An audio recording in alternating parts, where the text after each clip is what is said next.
नमस्कार। आज रात के 9 बजे हैं और आपको मैंने आश्वासन दिया था कि 9 बजे मैं आपके सामने आऊँगा।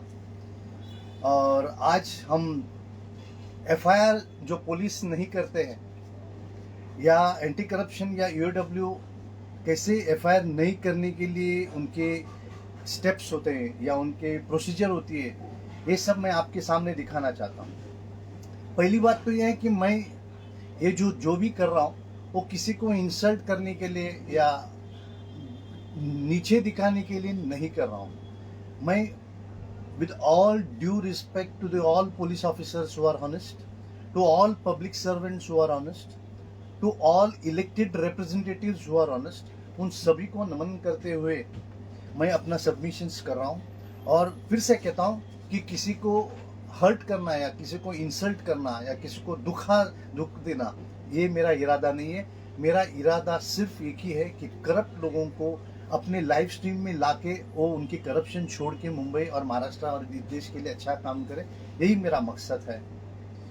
अब मैं आता हूँ कि there are good IPS officers.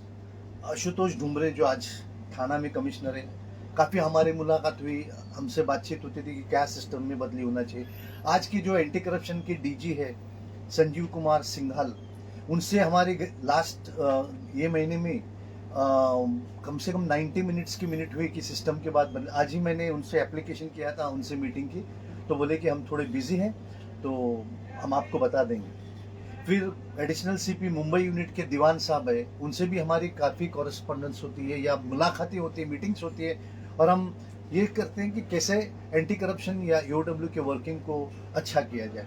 तो हमारा मकसद एक ही है और एक ही है कि वर्किंग को अच्छा करो, ट्रांसपेरेंसी अकाउंटेबिलिटी लाओ। और पुलिस जब तक कमज़ोर रहेगी हमारा देश कमज़ोर हो जाएगा। तो पुलिस और जुडिशरी ये दोनों हमारे सही में ताकत है, इसको मजबूत करना हर इंसान का फर्ज होता है, हर सिटीजन का फर्ज होता है, और वो फर्ज मैं under article 51A of the constitution निभा रहा हूँ। अब मैं आता हूँ कि एफआईआर का मतलब क्या होता है। Under the provision of section 154(1) of CrPC और अब बीएनएस का 173 सबसेक्शन 1, ये जब हम पुलिस स्टेशन में जाते हैं और उनको इंफॉर्मेशन देते हैं, आप ये वर्ड को ध्यान में रखिए कि आप कंप्लेंट नहीं कर रहे हो। ये चीज ध्यान में हर जो आदमी मेरी बात सुनता है वो ध्यान में रखिए कि आप पुलिस स्टेशन में कंप्लेंट नहीं कर रहे हो, आप पुलिस स्टेशन को इंफॉर्मेशन दे रहे हो कि कुछ तो गलत हो रहा है।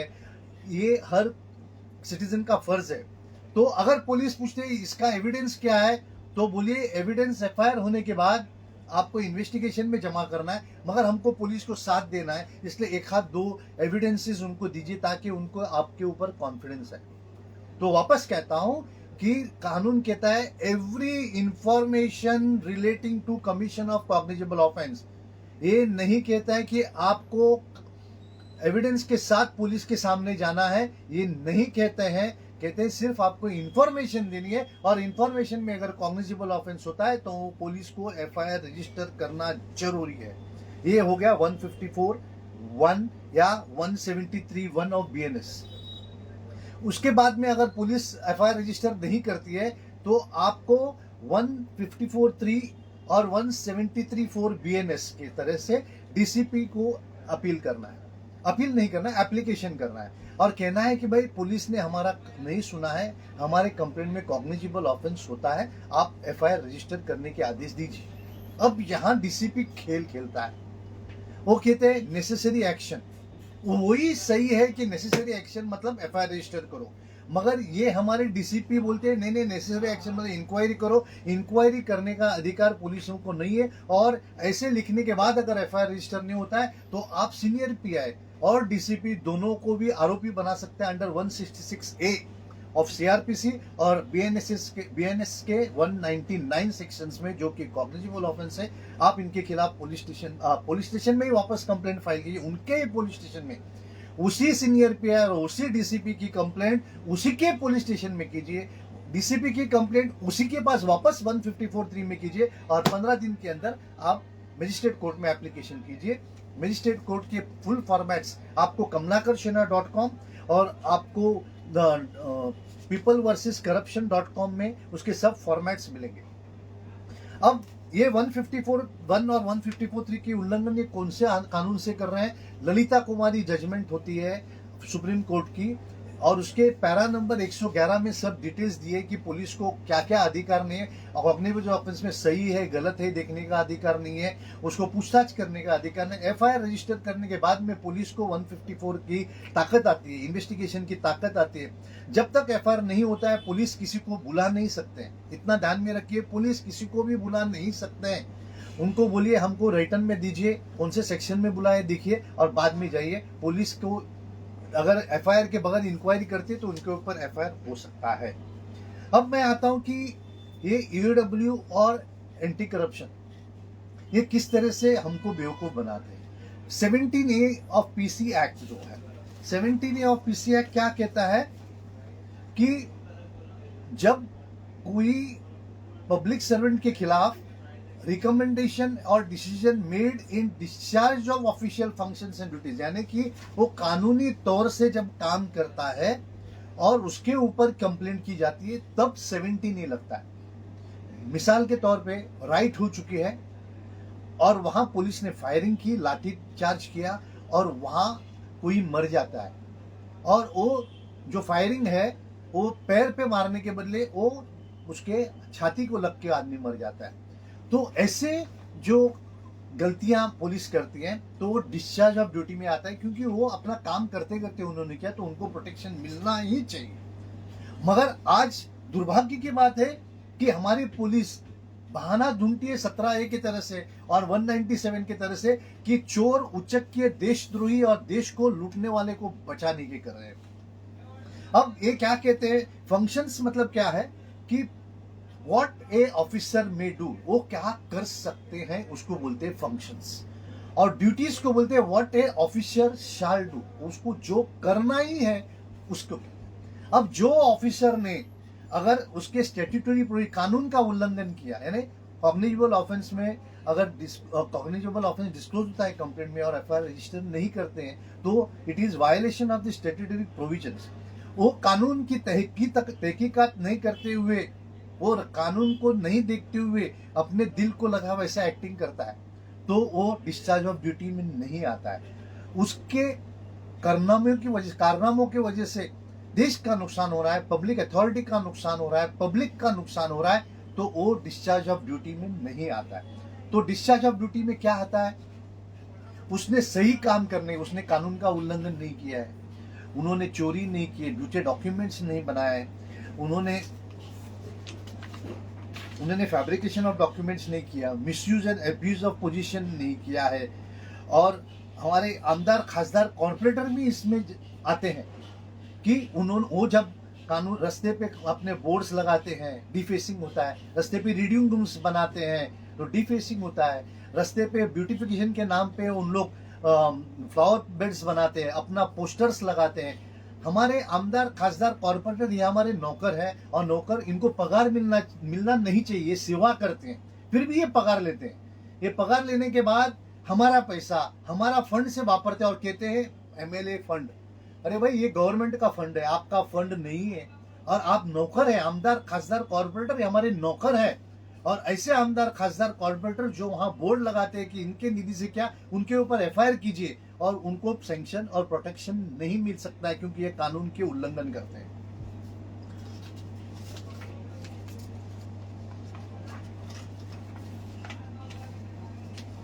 बाद में एसीबी ये ऐसी बात करते हैं कि वो पुलिस नहीं है, वो स्पेशल फोर्स है। ये बिल्कुल गलत है। एसीपी ये पुलिस के सब डेफिनेशन में आती है क्योंकि सेक्शन 2 सबसेक्शन 1 सेक्शन आर, आप लिख लीजिए ये सब पॉइंट, ये सब आपको हमारे वेबसाइट पे मिल जाएगा। और सेक्शन 2O ऑफ सीआरपी से कहते हैं उसमें पुलिस कौन है। फिर यही पुलिस एक्ट के 1861 में भी इनकॉर्पोरेट होती है। मगर एंटी करप्शन ब्यूरो बोलते हैं हम पुलिस नहीं है, हमको 156 सबसेक्शन 2 नहीं लगता है। अभी ये 156 सबसेक्शन 2 क्या है कि पुलिस के सामने अगर कॉग्निजेबल ऑफेंस आए और उसके पास ज्यूरिडिक्शन भी नहीं है, सपोजिंग एक रेप हो गई है और उस रेप में उस आदमी ने उस औरत को उठा के किसी और जगह छोड़ दिया, तो वहां के पुलिस स्टेशन को एफआईआर रजिस्टर करके जहां रेप हुआ है वहां भेजना पड़ता है। उसको कहते हैं कि 156(2) में चाहे उल्लंघन या ऑफेंस कहीं भी हो, मगर किसी भी पुलिस ऑफिसर के सामने अगर वो कंप्लेंट आती है या एप्लीकेशन आता है तो उसको एफआईआर रजिस्टर करके वो जुरिडिक्शन में जहाँ हुआ उसको फॉरवर्ड करना है। मगर हमारे यहाँ क्या करते हैं, हमारा जुरिडिक्शन है वहां भेजो, या उनको पोस्टमैन की तरह वहां भेजते हैं। ऐसे पुलिस ऑफिसर्स पे आपको 166A सीआरपीसी और 199 बीएनएसएस की तरफ डायरेक्शंस को उल्लंघन किया करके कॉग्निजिबल ऑफेंस उनके खिलाफ आपको रजिस्टर करना ही है।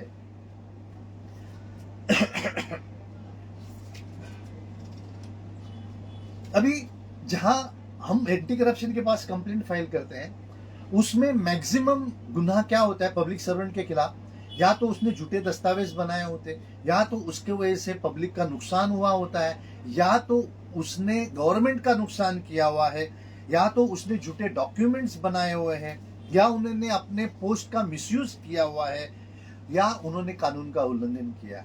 ये सभी जो गुनाह है ये अपने डिस्चार्ज ऑफ ड्यूटी में नहीं आते हैं, और ये करने के बाद उनको सेक्शन 13 ऑफ पीसी एक्ट लगता है, जिसमें ये रहता है कि जिसने किसी प्रॉपर्टी को मिसअप्रोप्रिएशन किया है, जिसने इंटेंशनली खुद को फायदा बना के लिया है, जिसने ऐसा एक्शन लिया है जिसके वजह से किसी और को फायदा हुआ या उसको खुद को फायदा हुआ है, ऐसे कारण में, या गवर्नमेंट का नुकसान हुआ है, तो ये दोनों कॉम्बिनेशन होता है। झूठे दस्तावेज बनाना, कानून का उल्लंघन करना, फैब्रिकेशंस करना, क्रिमिनल ब्रीच ऑफ ट्रस्ट करना, और वो पब्लिक सर्वेंट ने देश का या पब्लिक अथॉरिटी का नुकसान करना, ये पीसी एक्ट में आता है। तो ऐसे जो हम कंप्लेंट करते हैं कि भाई बीएमसी ने फला फला प्लॉट में लफड़ा किया है, बीएमसी ने ब्यूटिफिकेशन का लफड़ा किया है, रिजर्वेशन को बदली किया है, ये सब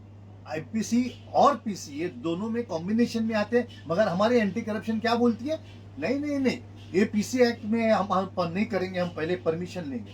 अब परमिशन कब लेना पड़ता है ये भी आपको दिखाता हूं कि परमिशन उस टाइम पे लेना पड़ता है कि जब वो डिस्चार्ज ऑफ ऑफिशियल ड्यूटी में करना पड़ता है। तो आप उस ऑफिसर को बोलिए, आप हमको लिख के दीजिए कि झूठे दस्तावेज बनाना, अपना पोस्ट का मिसयूज करना, या गलत काम करना, या गवर्नमेंट का नुकसान करना, पब्लिक अथॉरिटी का नुकसान करना, ये कौन से कानून में लिखा हुआ है और वो कर सकते हैं। अगर वो नहीं है तो डिस्चार्ज ऑफ ड्यूटी में कैसे आते हैं ये आप हमको लिख के दीजिए। वो लिख के नहीं देंगे, और लिख के देंगे तो उनके ऊपर क्रिमिनल ब्रीच ऑफ ट्रस्ट और फोर्जरी और चीटिंग की केस आप डाल सकते हैं।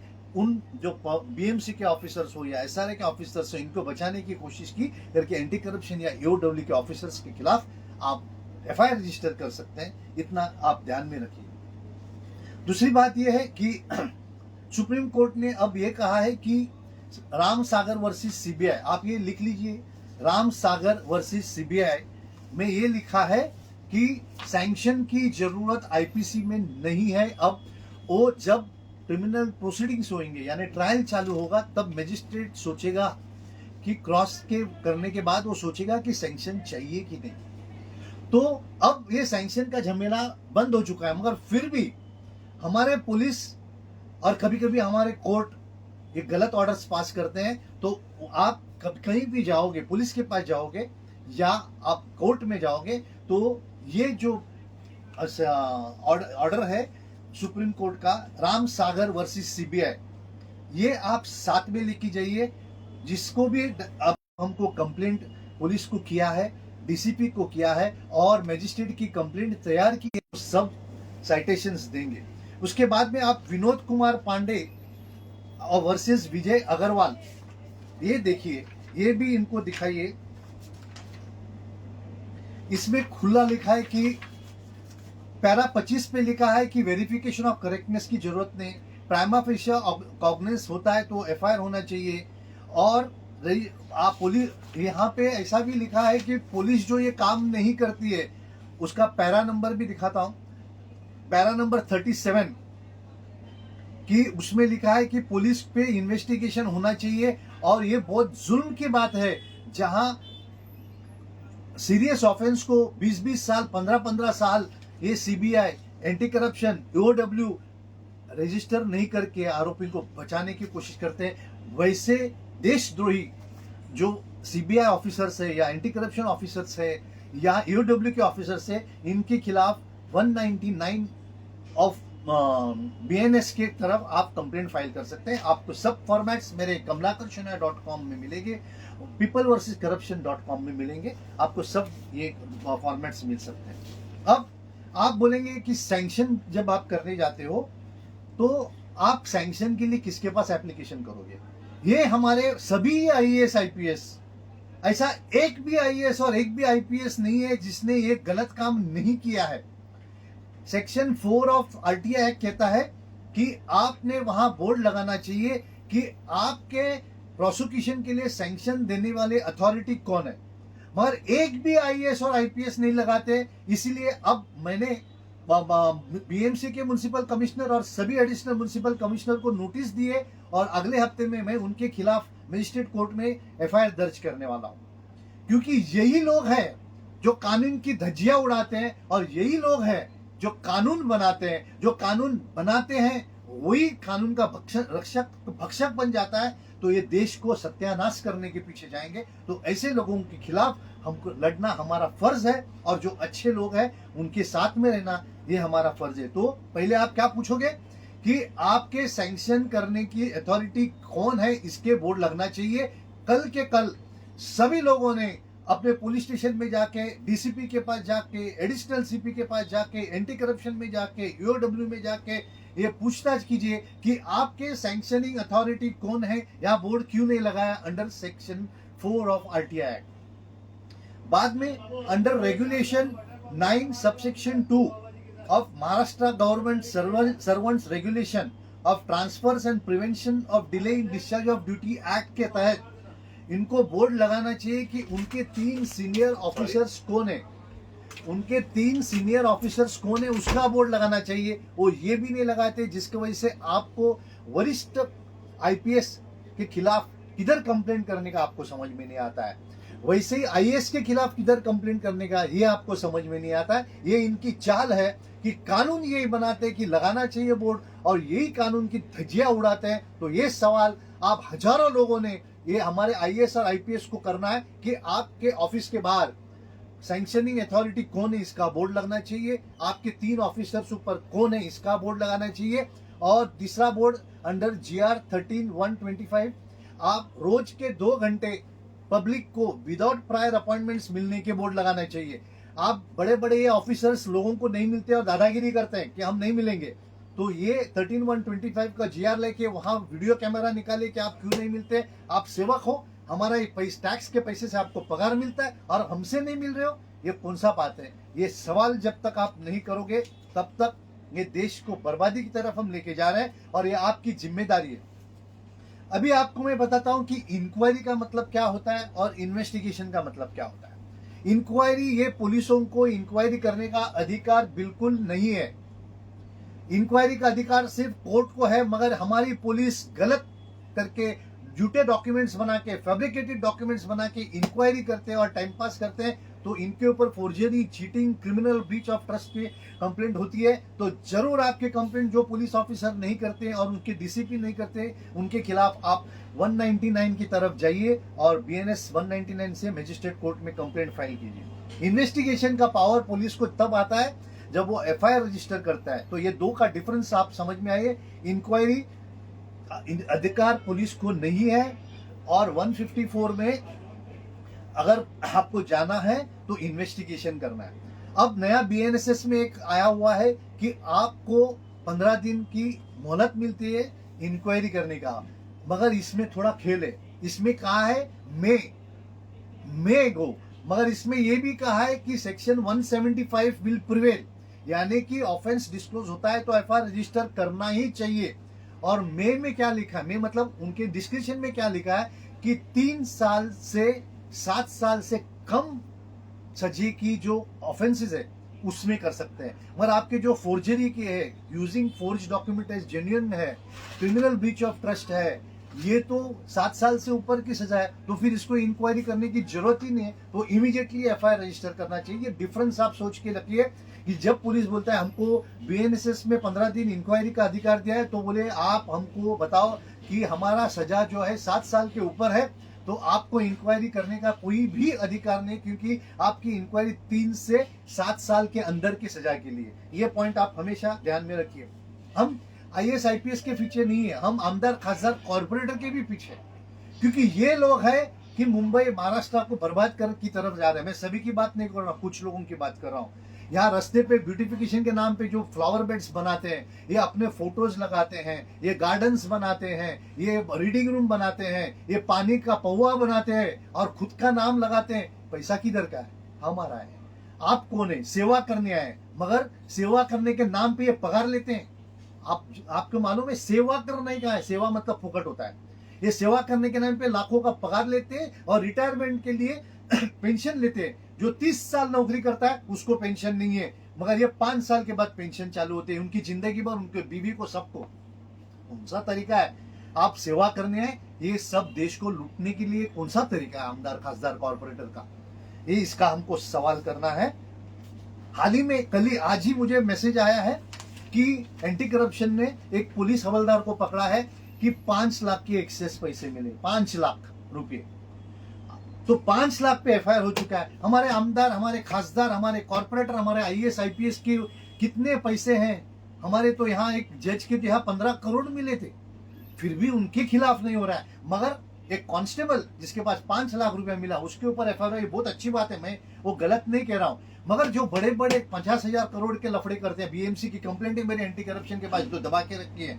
मेरी दूसरी कंप्लेंट है 3 लाख करोड़ की ईओडब्ल्यू के पास, वो भी उन्होंने दबा के रखी है। 5,000 करोड़ के मैंने ब्यूटिफिकेशन के है, वो भी दबा के रखे हैं। तो ये सब बड़े बड़े हजारों करोड़ के मैटर्स को दबा के रखते हैं, और जो छोटे बेचारे हवलदार है या सब इंस्पेक्टर है, उनके बराबर आप पीछे लग जाते हो। उनके पीछे लगना ही चाहिए, मैं ये नहीं कहता हूं नहीं लगना चाहिए, मगर बड़े लोगों के भी पीछे लगना चाहिए। और ईओडब्ल्यू का आपको मैं 3 ये साइटेशंस याद भी रखिए। बॉम्बे हाई कोर्ट ने stamp number 140 of 224 Moinuddin Akbal Bora versus state of Maharashtra में पैरा 17, 18, 19, 20 में ईओडब्ल्यू की पट्टी निकाली है पूरी कि वो गलत काम किया है करके। वैसे ही Bombay high court criminal appellate में 4248 ऑफ 2024 में ज्वाइंट सीपी और ईओडब्ल्यू की, ज्वाइंट सीपी और डीसीपी की ईओडब्ल्यू की है इस तरह से। और तीसरी बात, PIL 28 ऑफ 2000 जो मेरा खुद का है, जो 40,000 करोड़ का फ्रॉड है, उसमें भी कहा है कि पैरा नंबर 25, 26, 27, 29 और 36 में देखिए PIL 28 ऑफ 2017 कमलाकर चुनाव वर्सेस स्टेट ऑफ महाराष्ट्र। ये सब में ईओडब्ल्यू की धज्जियां उड़ाई है कोर्ट ने कि आप इन्वेस्टिगेशन के बराबर नहीं करते हैं। तो इस तरह से हमारे अगर पुलिस सत्यानाश करते हैं देश का, तो हमको उसके खिलाफ आवाज करना जरूरी है। मैं आपको लास्ट में 2 मिनट में प्रोसीजर दिखाता हूं कि क्या है।